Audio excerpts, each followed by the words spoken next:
Hello, this is WellArmedWithTacos, and welcome to another Stories from Sector 8, the semi-podcast where I talk about Warhammer, mostly 40k. This is another 40k one, as you can see in the image. This is a week ago game that I played. I did not play a game this week, as I'm recording. It is 3-5, a Sunday. Didn't play a game Saturday or Sunday. The picking has been slim for players. I played this game last week, and I'm just now getting around to do a story about it because wasn't particularly interesting of a game, but the weird thing is as uninteresting as it was, I'm actually really happy about it. I didn't win, but I'll get into all those details. So I played this on the 25th of last month, so again, last weekend. It was me playing my Tau versus our Chaos Demon player, our usual Demon player, and it's worth noting that I was fighting just demons, not Chaos, not any other form of Chaos. No humans, no renegades, no heretics, none of that, just demons today. So at least it was a little simpler in that regard. So Tau versus Demons, we got the Maelstrom cards, the one where it starts off with you start off with 6 and then you count down, or is it 7 or whatever it is. So you have the most cards at turn 1 and it goes downwards. So we played 1,500 points and I lost. But it was still a good kind of win. It was a good kind of win. When we ended the game, I had 5 points and he had 9. That's how he won. The Maelstrom cards were definitely in his favor. They were not in mine. So here's the thing about this game. I guess I should try to start off with trying to list what everybody brought. Another thing I should point out: we both had units in Deep Strike, though he had significantly more in Deep Strike than I did. I brought the detachment for that. The Tau have the unique detachment, which requires you to bring an auxiliary, and the only auxiliary I could afford was the drone network. So I brought a unit of 6 drones that I just put in Deep Strike just for the purpose of having the auxiliary, so the rest of my list could exist legally. So that was my one unit in reserves. I had 2 Fire Warrior units, strike teams, I guess I should say, not breachers. 2 strike teams, a unit of Pathfinders, a unit of Kroot. I had 3 crisis suits with a bunch of drones. My commander, I brought a Hammerhead. I brought the Railgun with some munition shop, and for the first time ever since I've been playing Tau, I brought my Riptide, because I actually have my Riptide now. Before I didn't, suddenly hard to talk. I have a Riptide now. I didn't have a Riptide before. I've been very lazy about getting a Riptide because they're kind of pricey, and I was never too particularly interested in having one. But I've come under duress about Tau lately, and I'm trying to change some things about the army. Again, that's one of the things I'm going to go into later, but I guess I can sort of talk about it now. What encouraged me to finally buy the Riptide was, I like to say Tau are my favorite army, even though I play them the least. And the reason I play them the least is because they don't do very well for me.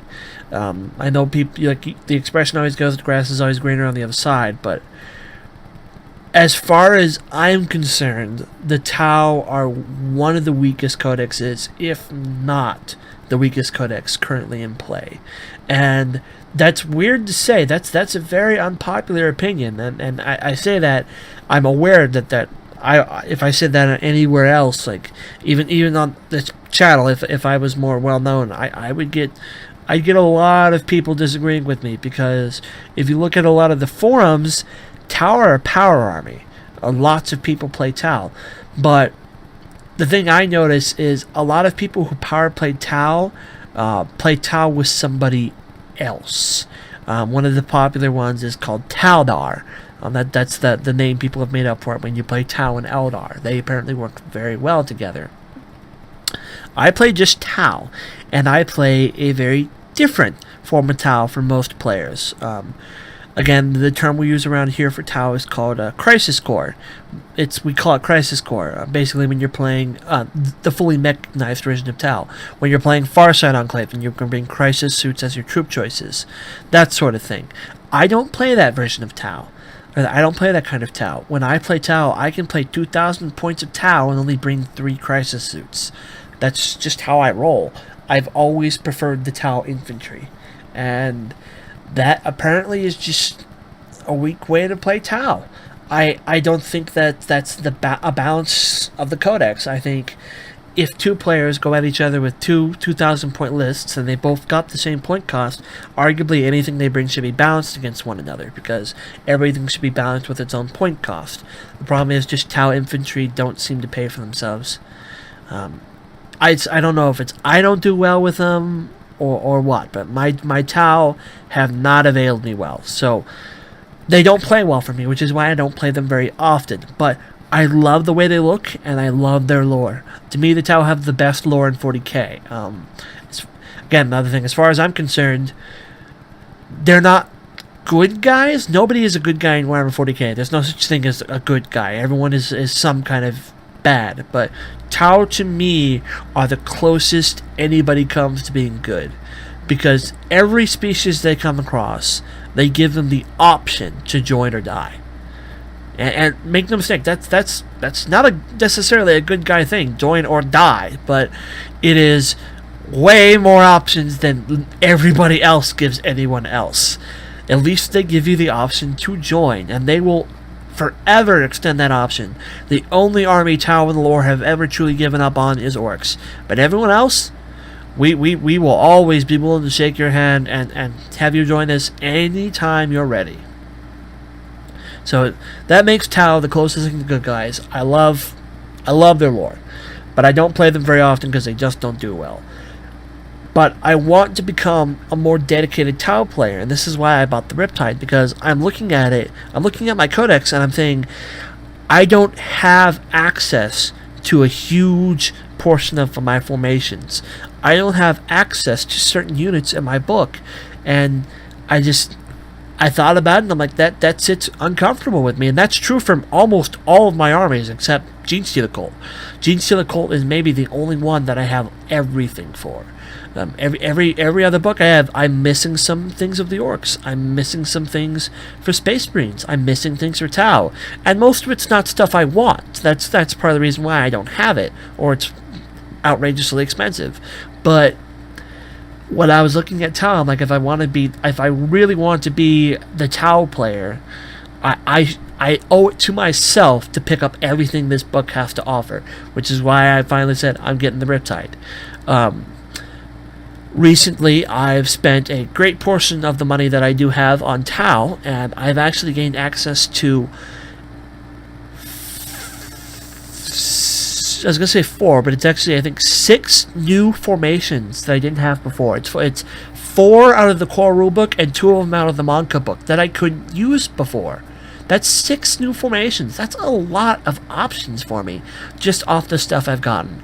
And unfortunately, it's going to make me seem more like a Crisis Core player, because a lot of the stuff I was missing is some of the more mechanized stuff, just because it was never really my style. So I got my Riptide. That was my army. His army was a Demon Prince HQ with wings. That's important. He brought 2 units of Pink Horrors, and Pink Horrors are now the most ugh thing I've seen from demons in a long time, since the Wrath of Magnus book came out and changed how they work completely. The split rule is nonsense. It's nonsense. He brought 2 units of Pink Horrors. He brought 3 units of Plague Bearers, and then he brought that was all he put on the board. He brought on the board. He put his Demon Prince, 3 units of Plague Bearers, and 2 units of Pink Horrors. The thing is, he had 6 units in Deep Strike reserves. He brought 4 units of Bloodletters and 2 units of Demonettes in reserves.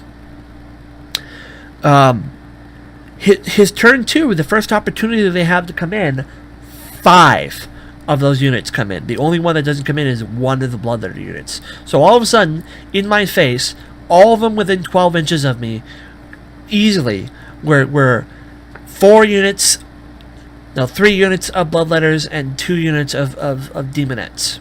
They can't charge this turn, but they are really close to me, and they're all there now. Here's why I say I am super happy with this game.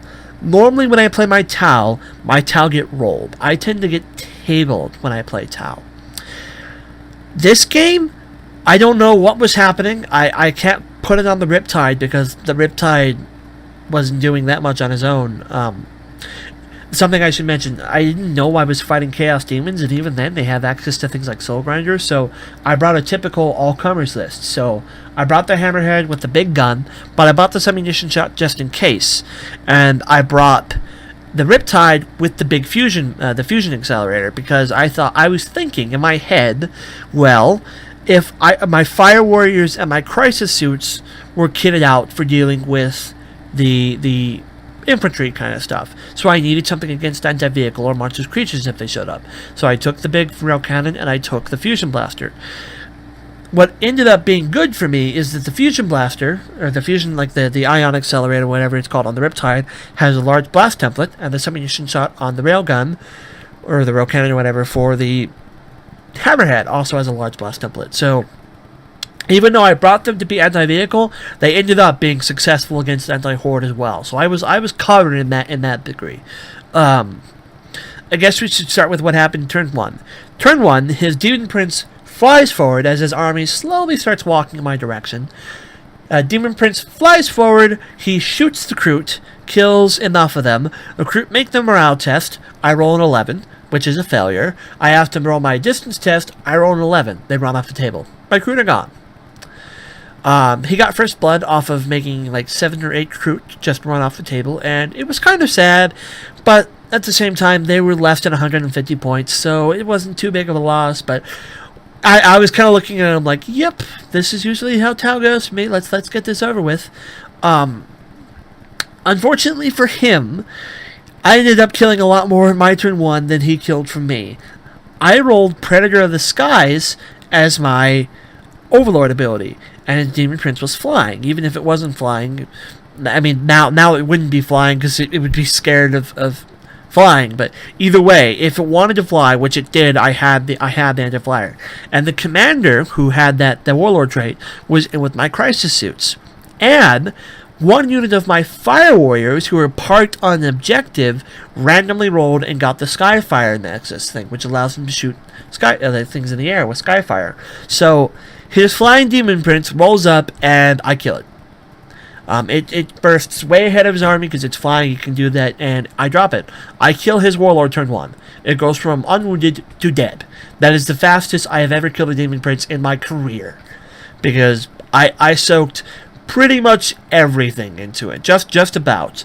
My Hammerhead and my Riptide start taking large blast templates at the other units, and I have a couple of units shoot to other places. My Pathfinders this game were doing really well with the Markalites. I never fired their Pulse Carbines once. I just stuck with the Markalites, and it really did make life a lot easier for me this game.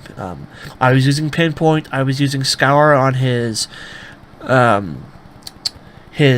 Plaguebearer, so they couldn't get their really good cover save. It was really helping. So I drop his Demon Prince and I start cutting into his army, and this is to the point where I start, like, I can explain why I'm really happy with how my Tau did this game. So like I said, his turn 2, he has 5 of these units deep strike in right in my face. I kill enough of them that only 1 unit remains alive to declare charge. It declares charge. It does not make it past my Overwatch. It's worth noting I brought 3 Crisis Suits, and all 3 Crisis Suits had a flamer. So when they all popped up close to me, I barbecued some of them. A lot of them. Normally when I play my Tau, I get assaulted. That's what you do against Tau. You assault them.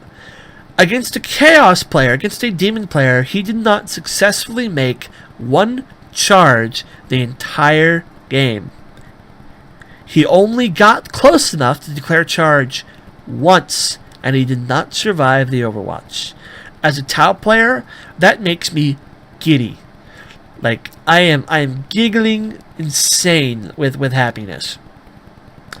By the end of the game, by the end of turn 5, we played 1,500 points. He had easily killed less than 500 points on my side. I lost because he had the objectives. But in the end, he was far worse off on the table strength thing than I was. To a degree. Here's the other thing. Like, here's back where we get back to the pink horrors. I killed everything he had except one unit of plague bearers that was sitting in the objective way on a corner, and his 2 units of pink horrors. I refuse to shoot those pink horrors. I said no. I let them get as close to me as they want. I said I'm not going to shoot them. Because the problem with those pink horrors is when you shoot them, they split. And they make more models. These more models randomly generate a new spell in addition to the flickering fires each they automatically know, which means they know 2 spells, and because there are more of them, he generates more warp charges. So, when you kill the pink horrors, they make more of them, they get a new spell, and they get more warp charges, which means they literally only get more dangerous the more you try to kill them. They increase in number, and they increase in power. Their stat line goes down a little bit, but it does not hurt their ability to manifest psychic spells, which is all they're good for in the first place. If I play against a demon player, and I see him bring a bunch of pink horrors, I'm not going to play, because that split thing is nonsense. So, that's basically all there was to this game. My Tau were on point with their shooting. My firepower was on point. He only got to declare 1 charge, and he didn't make it. And as a Tau player, that's the first time I've ever had that happen for me. That was amazing. It made me so happy to see that my army, that is supposed to be good at shooting, can actually be decent at shooting. Because I've always said that's the biggest problem with the Tau. We're supposed to be 0 melee, the best shooting. But I don't think we have the best shooting. I honestly do not believe the Tau are the best shooting codex in the game. I don't. I really don't. I think a lot of other armies with shooting potential are better in the shooting phase than Tau are. I think Tyranids are better at it. I think Space Marines are better at it. I do. There's a couple others. Like, seriously, I just don't think Tau are that amazing at it. They're decent. They're alright. But being Ballistic Skill 3 really, really sucks. It sucks so much. Even, like, every game of Tau I've ever played, this game included, there will be situations where I roll 40 dice and only end up doing less than 10 wounds. Because you miss when you need 4s. I miss all the bloody time when I need 4s. I will seriously roll 40 dice, and on the 50-50 that is a 4-up, I will only pick up maybe 12 successful hits. That happens to me a lot. So, I don't think Tau are that great at shooting. That's my biggest gripe with them. They're the all-shooting army that kind of sucks at shooting compared to some others. But this game, they showed what they have the potential to do. They finally did some good shooting, and I'm really happy about that. Here's the part I'm going to end with that I said is really kind of depressing and really makes me consider some things. I have my little red book, which is my notes of 40K. I started recording my game data. This is before I did the first, before I do these little videos. I recorded my first one on November of not last year, 2015. That was when I recorded my first one. The reason I started recording it is because I was in the middle of another significant loss streak. At the time, I was 6 losses in a row. And I always tell people I tend to lose more games than I win, which is why I'm a very negative player by my nature. And I tell people it's because I usually end up losing more than I win. And a lot of people just see that as base negativity. It's just like pessimism, being negative for the sake of being negative. I don't do it because pessimism. I do it because of realism. I know I lose. I'm going into the game with my knowledge that I'm going to lose because I know I typically do lose. That's why I started this whole thing. Well, the book that I am holding in my hands contains the vast majority of the games that I've played since I started doing it, like since I started recording information in November of 2015. There might have been a couple of games here and there I forgot to write down, but not many. So here's the depressing thing. I'm getting to it. Since December of 2015, I have only played 6 games with my Tau. All 6 games have been losses. I don't know how many I've won or lost before the Red Book, but to a minimum, the last 6 games I've played of Tau have been losses. That's the minimum. I don't know if there's 7 or 8 before that. The minimum, the last 6 games I've played of Tau have all been losses. I tell people most of my armies I have about a 50-50 win ratio, and that's true. Like win-loss ratio, that's true. I have my book here to prove it. But with my Tau, I tell them it's about a 75% loss rate. Now, right now, I'm not sure, because based on this Red Book, it's a 100% loss rate. Some of you who watch these videos might be pointing out the game that I did Tau and Gene Stealer Cults. I don't count that because the Tau literally never moved and never fired a shot. That was a Gene Stealer Cult win and a Gene Stealer Cult win alone. I don't consider that one. I'm not counting it as a loss either. I'm not counting that in the 6 games. That one's entirely on its own. I don't even consider that a Tau game. So, six games, and I'm not counting team games either. I don't count any team games because that can go many ways. Though I think there's only one team game that I played with Tau, and it was a tie anyways. 6 games where it was just me playing Tau, and all 6 of them have been losses since 2015. So that makes me very sad, and it makes me wonder if I want to continue investing into Tau. But I love the army. I love the aesthetic, and I love the lore, but they don't do well for me. And that's about as much proof as it gets. I will never give in and become a Farsight player. I will never field crisis suits as troop choices. To hell with that. It's not going to happen. But I think I need to start going a little bit more mechanized, because that is the bread and butter of the Codex. I don't think, like, as I was trying to explain, I don't think it's wise to play any book for any army, and not bring certain things. I try to do it with Tau. I try to just play infantry Tau, but it's a weakness, and I know it. Just because it's a weakness doesn't make it right. I wish that weren't a weakness. I wish it wasn't true, but I think if I end up putting a little bit more mech in my lists, I might have a better shot. We'll see. I intend to try to play Tau a lot more now.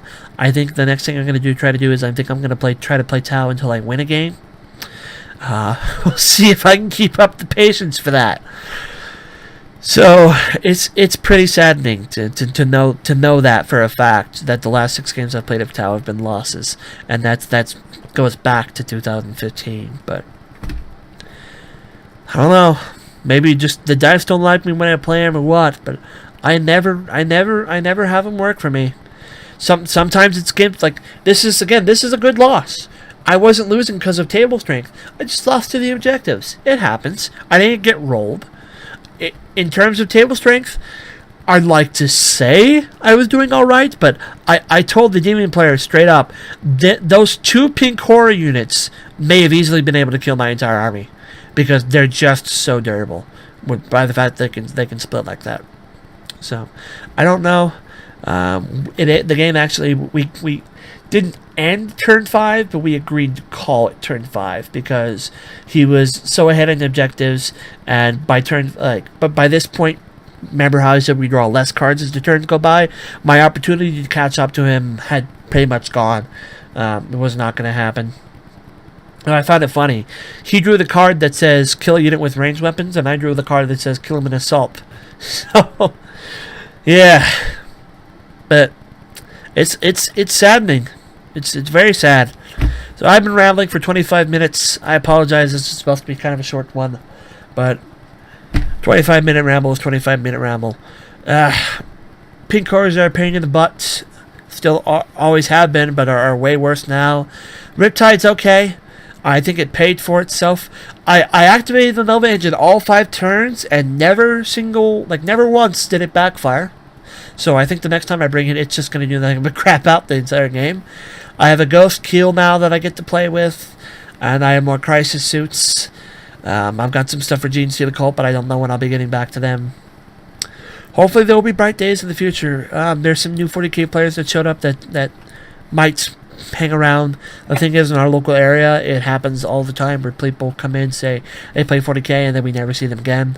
I don't know why. It's just a quirk of the area, I guess, but hopefully there might be some new opponents for me to face. And maybe Monday I might win with my Tau for the first time in over a year. So, thank you all for listening. And sorry to give you my sad little pity story, but it is what it is. I like Tau, but Tau don't like me.